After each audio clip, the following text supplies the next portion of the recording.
7 wins in a row, a 9-1 homestand. Your Seattle Mariners are rolling, and you've obviously got questions. We'll answer some of them coming up here on Mailbag Monday. Colby, hit it.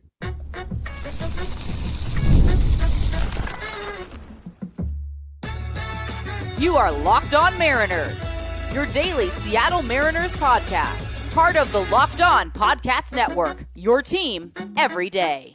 Ahoy, sailors. It is Monday, August 11th, 2025. This is Teddy Gonzalez and Colby Patnode for the Locked On Mariners podcast, part of the Locked On Podcast Network, your team every day. This episode is brought to you by FanDuel. Football season is around the corner. Visit the FanDuel app today and start planning your futures bets now. And as always, if you want to hear from me and Colby even more and help support the show, you can check out our Patreon. All you have to do to check that out is click the link in the description of this episode. All right, let's open up the mailbag like we do here every Monday and answer some of your Mariners questions. Aaron's kicking us off here today. Wants to know, is this new look Mariners offense the best Mariners lineup since 2001? And if not, who was better than them? Yeah. Again, we might be splitting hairs, but technically that 2001 lineup was very similar to the 2002 lineup and the 2003 lineup. Like, that era, 2000s through 2003, the team won 90 games every year. Obviously, 2001 gets a lot of the press because they won 116. But those next 2 years, they won, I think, 93 games, 92 games in both of those seasons. Like, they were really good. And by any modern definition, they would have been a playoff team and probably done some damage there. So they just happened to be in really tough American League West, where the A's won 100 games both years, I think. So, yeah, I think, like, technically, you could say that 2003, 2002 team was technically the most recent great lineup. But yeah, it's that era. It's that 2001 group probably. And, that's not to say that the Mariners have always had bad lineups, since then. In the 2018, like 2017, 2018, right before the rebuild, they were running out Gene Segura and Nelson Cruz and Kyle Seager and Robinson Cano. It just didn't have the 1 through 9 that the Mariners do right now. And so that's the real difference to me, is that, like, there was probably more impact in the middle of those Cano, Cruz, Seager teams. Like, those are just, like, those three guys alone were hitting 30 home runs a year. Cruz is hitting 40, high batting averages, high on base and all that. And, you're not really, you kind of have it, but Gino's not a high average guy. Cal's not really a high average guy as well, but obviously you're getting a lot of power there. So yeah, I mean, I think, yeah, saying 2001 is reasonably fair. I mean, maybe it's 2002, maybe it's 2003, whatever. Like, it's that era. And I would say, yeah, this is the deepest 1 through 9 that the lineup's been, certainly in the Jerry Dipoto era. And yeah, I mean, I do think that we tend to overlook those 20s, like the very early Gino or very early Dipoto years, where it was Cano, Cruz, Seager, Segura at the top. But yeah, no, this is probably the best lineup we've seen in at least 20 years, 1 through 9. So yeah, it's so good, and it's so fun to watch, and the way that they do damage in so many different ways as well. They hit bombs, they steal bags, they take their walks, they frustrate opposing pitchers, they run those pitch counts up. They have 17 pitch at bats. Yeah, that was ridiculous, man.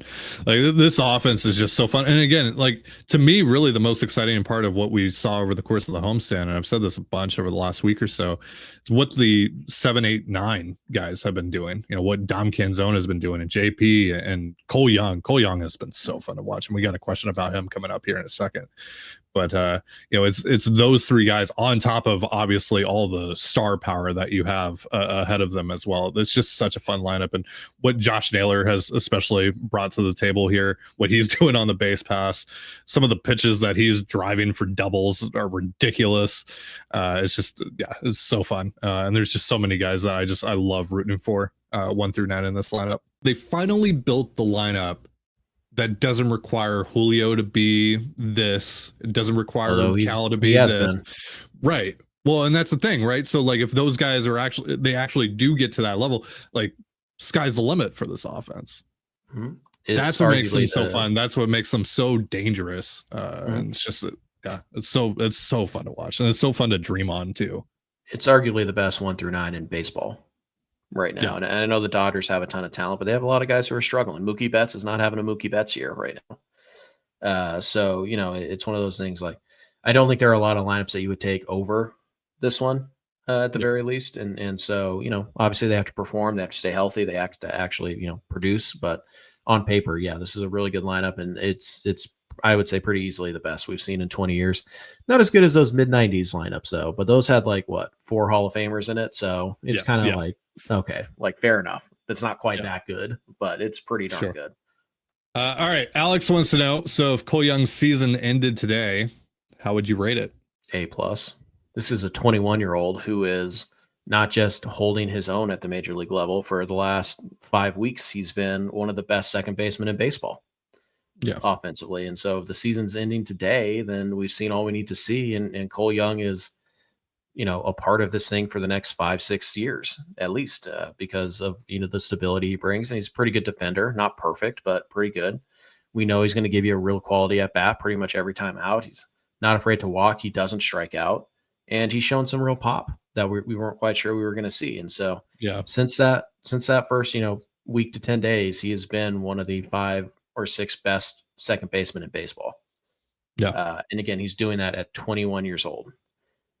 And, we've seen the league kind of try to adjust to him a little bit, and he's made the adjustment pretty quick. Like when Cole Young slumps, it's for 2 or 3 days. And then next thing you know, he's 2 for 4 with a walk thrown in there. You're like, oh, well, there you go. He's back. So yeah, Young is an A. Like, I mean, this is everything you could have hoped for and then some, particularly since, you kind of had to make it work with, after Ryan Bliss went down, you had to try and make it work with Dylan Moore and Miles Mastrobuoni and all that. And you didn't really have the Polanco thing to fall back on. Now Polo can play some second base, which is nice, but Young was massive, and so much so that he eliminated a need for you at the deadline and allowed you to focus on, bigger areas. And so, Young has been exceptional. He's easily the rookie of the year on this team. I would say he's a bit of a dark horse, but Kurtz is going to win that award, and that's fine. He's been really good. So, it's just unfortunate no shot this year. Last year he might have had a shot. Robin Anthony is probably also ahead of him. Yeah. Like he's had a really good year, and obviously, he didn't start soon enough to really stack up counting stats anyways, but like he's been really good this year. I exceeded expectations, exceeded any reasonable expectation. And you're sitting around still disappointed by what you've seen in Cole Young. That's a you problem. Your expectations were way too high for this guy. And again, 21 years old, running a higher walk rate than strikeout rate at the major league level. Nuts. And this is such a cliche, but I really don't know any other way to describe it. But he just has such professional, mature at bats. Just ball player. Again, he's just turned 22 years old, and he's not really striking out. He's taking his walks. I mean, he walked 4 times the other night. Like Cole Young is doing the little things really well, and that's what's most exciting about him for me. And his consistency in setting the table for Randy Arozarena, Cal Raleigh, Julio, etc. It's been a big boon for this team, and obviously it's a very it's a very low bar to clear. But I think you can say with ease that this is the best second base season the Mariners have gotten since 2018 Robinson Cano before the suspension. Maybe 2022 Dylan Moore or 2020 Dylan Moore. It's just COVID season, All right, we will get into more of your questions in just a moment. But first, a reminder, this episode of the Locked On Mariners podcast is brought to you by Gameday Hue. Today's episode is brought to you by Gameday Hue, and so is this hat that I'm wearing. For Mariners fans like me, this one hits the mark. Gameday Hue makes clean, no-logo gear with team-inspired colorways for every pro and college fan base. It's all about letting your colors speak for you. No giant logos, just smart, versatile style that works on game day, on the course, or anywhere in between. The hat pairs perfectly with my usual gear. It doesn't replace my team's logo stuff. It just adds to the lineup. It's the kind of hat that reps your team without screaming it. Subtle, but still says everything. And it's not just hats. Check out their split shade gloves, made for the golf course or the perfect gift for the fan who has everything. Right now, you can get 15% off with promo code MLB15 at GamedayHue.com. That's GamedayHue.com. The code even stacks on bundle deals, so now's the time to load up. Let your colors talk, because colors speak louder than words. That's GamedayHue.com. Promo code MLB15. And you're listening to the Locked On Mariners podcast. For instant reactions following every Mariners game, be sure to tune in to the Mariners postcast with Anderson Hurst and Christopher Crawford, available on both the Locked On Mariners YouTube and podcast feeds. Before we get back into your questions, just a couple of programming notes, just a couple of things in general that I wanted to bring up. This is our prospect week. We are going to be doing our mid-season prospect re-rank now that the draft and the trade deadline has passed. So looking forward to that. We are going to be bulk recording those episodes tomorrow, and they will drop tomorrow. That's prospects 30 through 21. Prospects 20 through 11 will drop on Wednesday, and prospects 10 through 1 will drop on Thursday. So we're not going to be doing a lot of game talk this week on the show. So Anders and Chris have you covered on that. However, on the Mariners postcast, of course.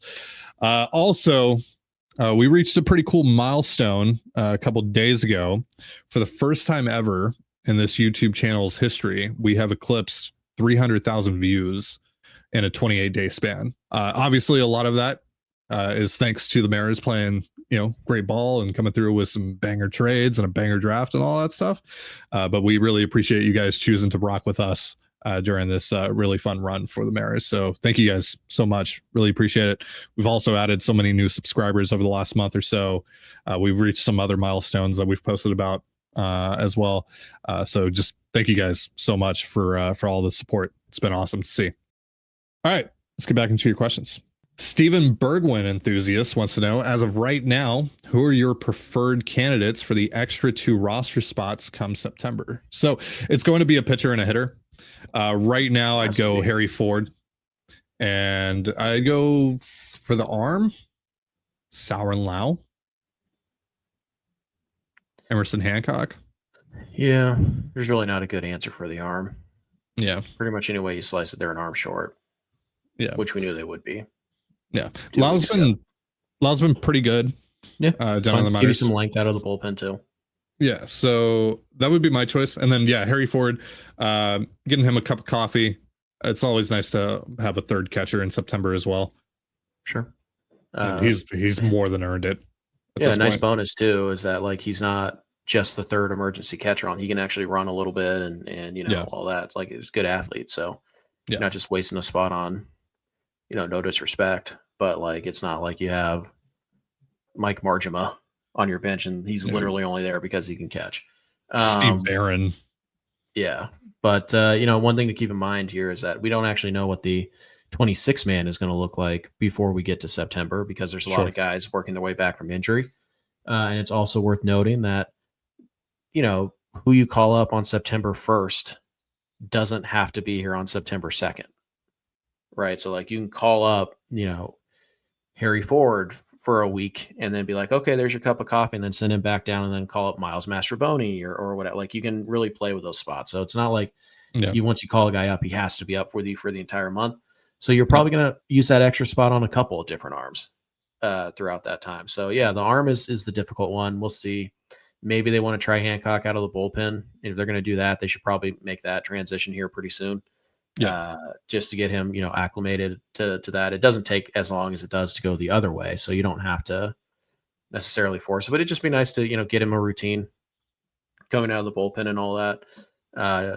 They tried it with Evans last year. It didn't really work. And they seemed content to ride with Evans as the number 5 starter for the rest of the year. So why not? And again, if something happens and you need Hancock to make a start, at this stage, it won't take him too long to get back into starter mode and all that. So maybe Hancock is the arm. Lau is fine. Again, you'll probably have Troy Taylor at some point, even though he hasn't been great. But there's just not a lot of options, in your system, which is problem that we've talked about quite a bit. Maybe a Michael Hobbs could be a guy they call up from Double-A. Maybe a Tyler Cleveland, who's having a really good year down in double A and kind of gives you a funky arm angle, and you can kind of see what that looks like.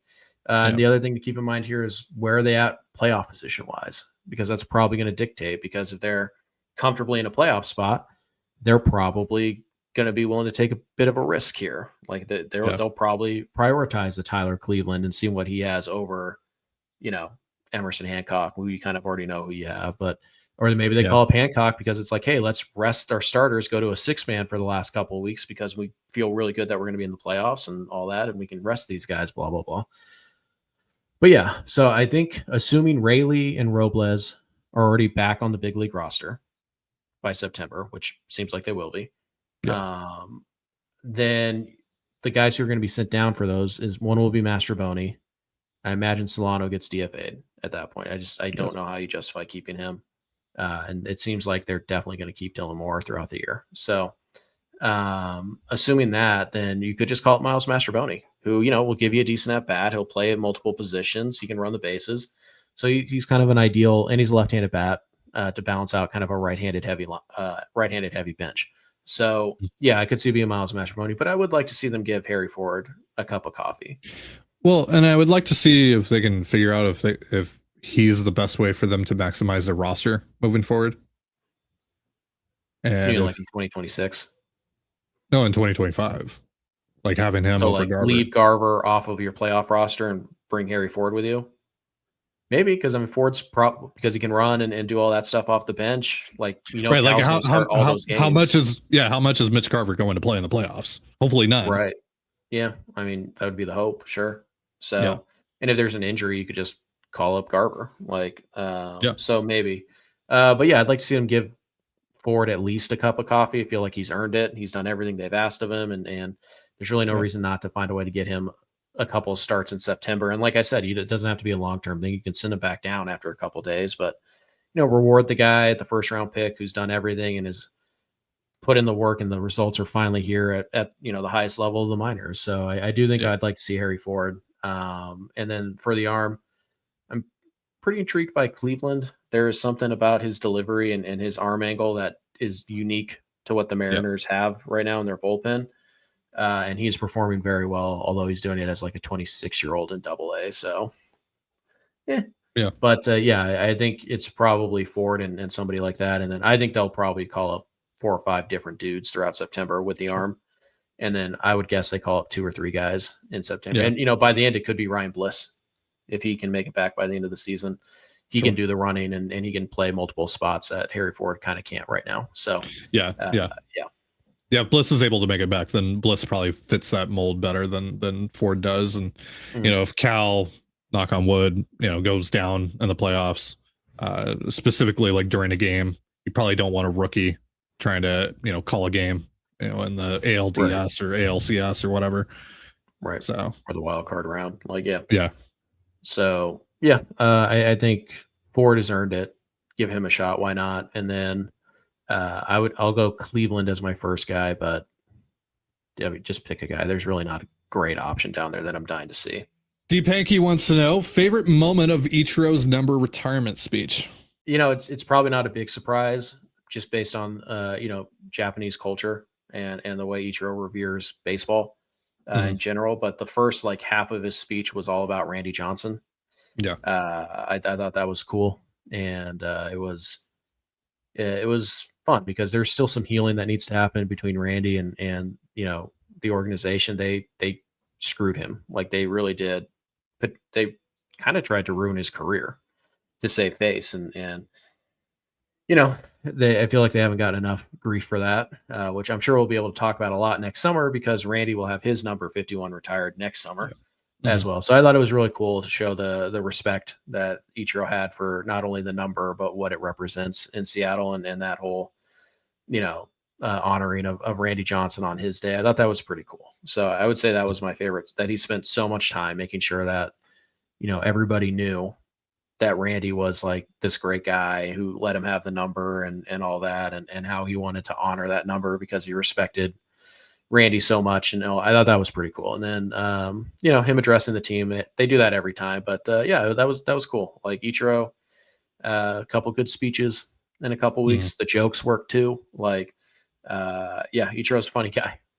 So I thought that was awesome. It was a really cool thing. Yeah. Him addressing the team was a little bit different though than when other people have addressed the team, because obviously Ichiro's there.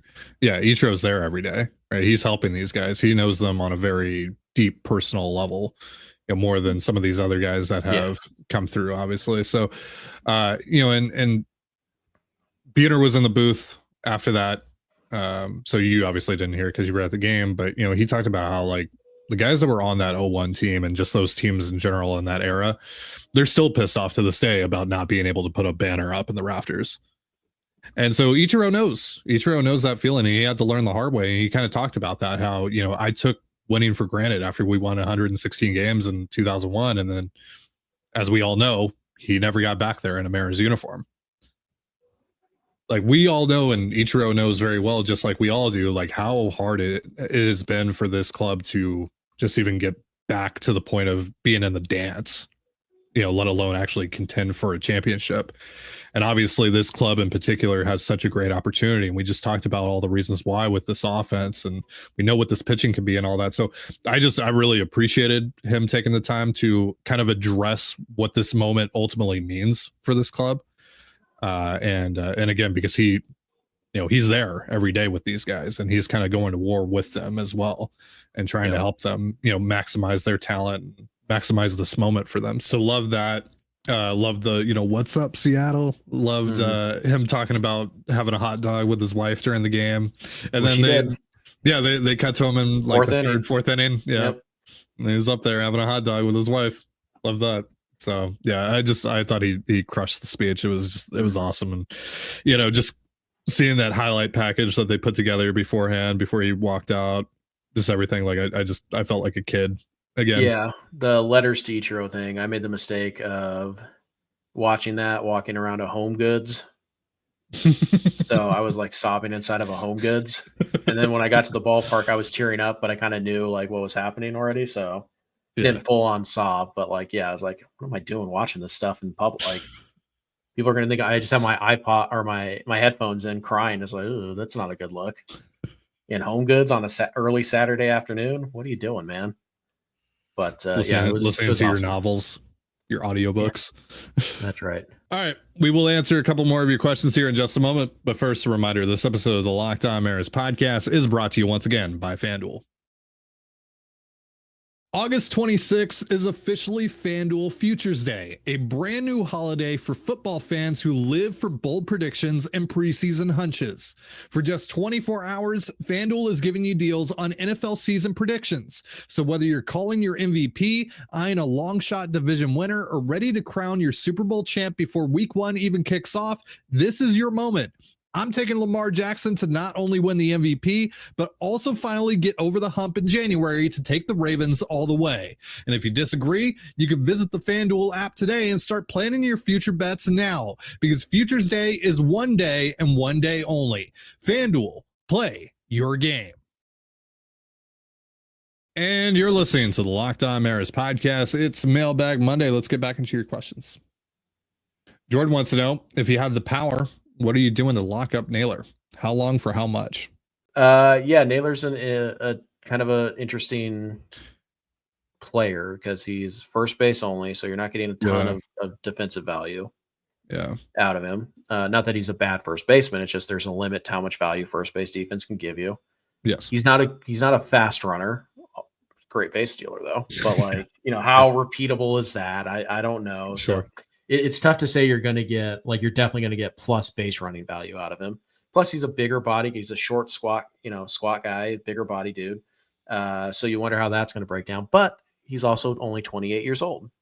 Yeah. And he's been very durable in his entire career already. And he's actually hitting at T-Mobile Park right now. And he's been so good for you. And he brings that kind of, I don't want to say counter energy because they're not like at war with each other, but you have Julio, you have Randy, you have Victor. Like you kind of need that other end that like Gary talked about on Friday. Like you need that kind of like just furious intensity at the baseball game, that it's just a little different, and you kind of need that in your clubhouse. So there's some negatives here. There's some positives. And I think the biggest negative is he's probably going to have quite a market, so you're going to have to outbid some teams. And I don't think you're going to get him to sign an extension. Like, why at this point, why wouldn't he test free agency? He just has to wait. It's not like Luis Castillo where he had to wait another year after that offseason. He has to wait 2 months and he can have his choice and go wherever he wants. And I don't know. I don't know if he's going to want to come here or not. I don't know. You try getting a read on Josh Naylor. Okay. I if I had to guess, he's probably still in the feeling out stage. And maybe eventually probably. he gets to a place where he's like, you know what, I actually do want to be here and I feel comfortable being here long term. But still, even at that point, I feel like it would be just from his standpoint, I feel like he would be doing a disservice to himself not to at least explore what else is out there, what other opportunities might present themselves to him. Right. And also he might, look, players are aware of the reputation of the Seattle Mariners and how little they've been willing to spend money. And Justin Turner talked about this last year, and obviously Turner is a much worse player than Josh Naylor is at this point in his career. No disrespect, but no disrespect. No disrespect. Yeah, love him, but that's just the reality of the situation. But again, like we heard Justin Turner talk about this, like, oh, I'm all you're going to do this offseason. Maybe Naylor wants to wait and see like what the Mariners' plan is for this upcoming offseason. Are they going to be willing to spend money beyond just bringing him back? Are they going to be willing to also bring, Gino back, Polo back, or go out and, get like actual, like legit replacements for those guys? So that might also factor into the situation here. But the other thing that makes this kind of complicated is there isn't really a good contract comp for him. Like for a 28-year-old first base only, who's obviously really good, but he's also not Vlad Jr. He's not Matt Olson. He's not even Pete Alonso. He's not Freddie Freeman. Well, and even with Pete, we don't know what Pete's going to get yet. So I mean, he had to take a 1-year prove it deal, basically. Yeah, I mean, like the kind of closest thing is Jake Cronenworth, but that was an extension that he signed with the Padres, and that was after he was a success being a Rule 5 guy. Or was he one of those guys that got traded off the 40-man? He got traded right before, but whatever. Yeah, but like that's a hey, we're willing to give you some money, take it or leave it. That's so that's not really a comp there. So no. I don't really know like what the baseline is for Naylor. Yeah, he's significantly younger than Christian Walker and Jose Abreu. Yeah. So there's not a ton there. I think probably your closest comp is Pete Alonso. Like I was thinking players, but the number that I was thinking was like 5 and 100, 5 years, $100 million, 5 years. That's what I was thinking about $20 million a year. Yeah, 20 to 22 million a year was what I was thinking. Yeah. So, I mean, you just kind of do the math here. If he's about a 2-win player, that's the other thing too. He's a first baseman. He's a good hitter. He's not an elite hitter. He's a 120 WRC plus guy. So it's one of those things like you don't have to get Naylor done. Like this isn't to me one of those players that it's like, give him whatever. We make the jokes like blank check, whatever. No. You have to be very smart about this one. Just like you have to be very smart about Gino because of the age. This one's different, but it's positional value and all that. And how easily can we replace this guy? So assuming he wants to be here, right? Yeah. Which is an assumption, big assumption to make. I'm assuming that the price is reasonable and assuming that John Stanton is willing to spend money. We don't know if he is or not. I mean, history would say not, but also they were very aggressive at this deadline. If they make a deep playoff run, that might be incentive enough for them to spend some money because they see how much they can make. I don't know, but I would say about $20 million a year would be my guess. Yeah. 4 to 5 years. Yeah. In there. If I can get him for less than 4 and 80, I don't have to think about it. If it's between 4 and 5 at about $20 million a year, maybe I'd like to know what the rest of my budget is, and I'd like to know where my payroll situation is before I make that decision. Anything more than that, we're talking 6-7 years. I'm out entirely. You're talking, $25 million. I'm probably out on that as well, unless it's a shorter deal, like 3 years, $25 million, something like that. But yeah, so I think 4 to 5 years between $80 to $100 million. That's right where I'm at. That's about the most I'm willing to spend on Naylor based on what my other needs are and not knowing what the payroll situation is going to look like. All right. Rayleigh fan wants to know, do you guys think Randy should continue to lead off the rest of the year? I mean, if it ain't broke, don't fix it. Yeah. I mean, it's working right now. Sure, that's fine. If it stops working, then make a change. But like, yeah, Yeah. for now, like I wouldn't write him in pen every single day. Like I wouldn't No. fill out the next 45 lineup cards in pen and stick him in the leadoff spot. But for now, sure. But for the rest of the year, I don't know. Like, Well, also with the way that again the 7, 8, 9 guys are setting the table right now for the top of the lineup, like yeah, I'm totally down with Randy being the first guy. All right, last question of the day comes from Anonymous. How do we get Robles and Rayleigh enough playing time? It's is it a right field rotation, DH at bats? We're giving someone like Randy or Julio a DH day or day off. I think it's all of the above. yes, Yeah, it's all of the above. Yeah, I think it's a great opportunity to give some guys some days off, especially if it's starting to look more and more like you are going to be playing in October. So getting ready for that. Yeah, I don't really know how the Rayleigh situation in general is going to play out. Like how you're actually going to be able, because look, Luke Rayleigh, we know how good Luke Rayleigh can be. So I want to try and get him in the lineup. I just don't know how you're going to do that with any sort of consistency. I don't know how you're actually going to be able to get him the at bats that he really needs. Because like taking Dom Canzone out of the lineup a good amount isn't very warranted right now. Like he's hitting. And also, you might already be taking Canzone out of the lineup against some lefties to get Robles in there. So, yeah, I just don't really know how that works out. yeah. Obviously, again, like you said, you're not benching Naylor regularly. You're not benching Canzone right now, not regularly. Yeah. Robles is a pretty easy fit. He's gonna platoon with Canzone, and he probably should be playing defense every single night from the 7th inning on. Yeah. Unless you're trailing, and Canzone spots coming up, but whatever. Like defensive replacement, pinch running, gonna hit against lefties. Probably get some starts in center field just to give Julio time off, especially again if Seattle feels comfortable about where they're at playoff wise. Rayleigh, it's tough to say, but I mean, you want him because he is an upgrade over your 2 corner guys defensively right now. You can also help you in center field like Robles can. He can also run the bases, and he's your best bet right now to come off the bench and hit a big home run. So you're going to have to find a role for him, but you can't really expect him to do all that if he doesn't play. But again, who do you take out to let him play when his 2 most obvious options are, I don't want to say similar offensively, but they have kind of the same drawbacks offensively as Rayleigh does. So there are like 4 opportunities that you could give him a week to get in the lineup. One night he's giving Naylor a blow. The next night he's giving Canzone a blow. The next night he's giving Randy a blow. And the next night maybe he's giving Julio a blow. Also, there's the DH.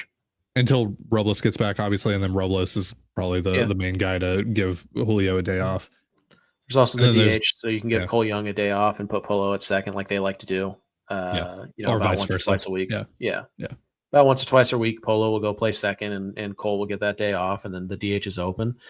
Usually those coincide with Cal DHing days, but maybe, I don't know, God forbid, you give Cal a full day off once a week, and you let Rayleigh DH and Garver can catch. And so, you can do it. It's going to be a little tricky. There are going to be times where a guy you don't want out of the lineup is just going to have to be out of the lineup.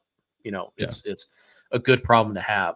But how they manage that, how they maneuver that, it's going to be really interesting to see. Like, do you take out Cole Young, do you take out like JP Crawford, like down by 2 with the runner on second and third, and 1 out, and do you go with Luke Rayleigh, knowing that you now have to put Dylan Moore out at shortstop the next inning, or like, are you playing for the home run? Or are you playing for like? So but you also again you can't just have a guy sit on the bench for 3 weeks and be like, oh, we need a home run, Luke. Here's your 1 at bat for the next week. Figure it out. It's going to be really tricky. But I think they can maneuver it around where they can give Rayleigh, 3 to 4 games a week, and maybe a couple of them come at the expense of Dom Canzone.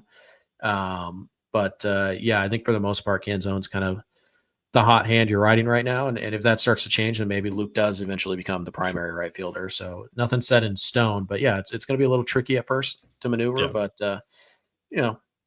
I think they have enough flexibility defensively, Luke in particular, that he could still get him, 3-4 starts a week, even when he just starts. I mean, even when he first comes back, I still think you can find a way to make that happen. God, how awesome is this? Oh no, we have this really good hitter coming back. How do we get him at bats? I don't think I've ever said that about the Seattle Mariners. 2 of our 3 best hitters from August 1st on last year are going to be bench players for you this year during your playoff stretch. Doesn't that suck? All right, that is going to do it for our show. Thank you so much for joining us here on the Locked On Mariners podcast. Colby Patnode, I'm Titan Gonzalez. Be sure to give us a follow on Twitter at @LO_Mariners. You can follow me at Titan Gonzalez and Colby at CPAT11. That's CPAT11. We're also on Blue Sky. You can follow me at TDG, Colby at MLB Colby, and the show at Locked On Mariners. You can also find us on Instagram at Locked On Mariners. Have yourself a beautiful baseball day, and we'll see you next time. Peace.